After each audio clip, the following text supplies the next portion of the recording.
Abbiamo presentato in questa prestigiosissima sede, in una location davvero d'eccezione, la Sala del Trono del Palazzo Reale di Pedralbes a Barcellona, una importante campagna della Regione Sardegna sul mercato spagnolo, presentando uno spot, bellissimo spot, che si svolge utilizzando i toni dell'ironia, realizzato dal regista Paolo Zucca, in una serata alla quale hanno preso parte istituzioni spagnole,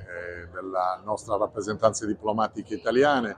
della Generalitat de Catalunya, ma anche tantissimi operatori, tour operator, operatori del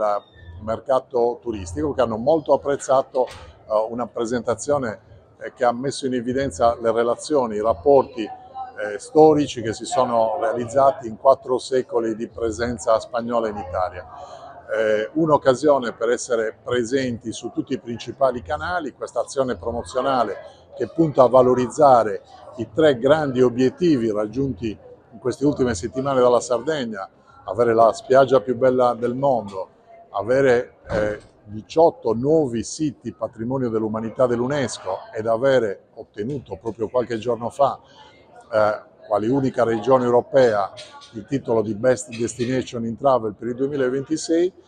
ci consente di fare una grande azione promozionale che parte dalla Spagna, sfruttando l'occasione del 700° anniversario della fondazione del Regno di Sardegna, ma che poi coinvolgerà tante altre aree del mondo. In Spagna in maniera particolare partiremo già nelle prossime settimane, avendo acquisito 17 megaschermi nei 2 principali aeroporti, in tutti i terminal dei 2 principali aeroporti, che sono quello di Madrid e quello di Barcellona, con un'azione nei siti internet di tutte le principali testate giornalistiche spagnole e poi anche con gli spot che andranno nei 3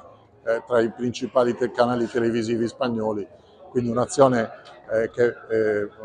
riguarda sia l'azione di marketing tradizionale che il digital marketing, che crediamo possa essere molto efficace e rafforzare questo segmento per noi molto importante, che è il turismo spagnolo in Sardegna, che rappresenta oggi il 5° mercato straniero in assoluto.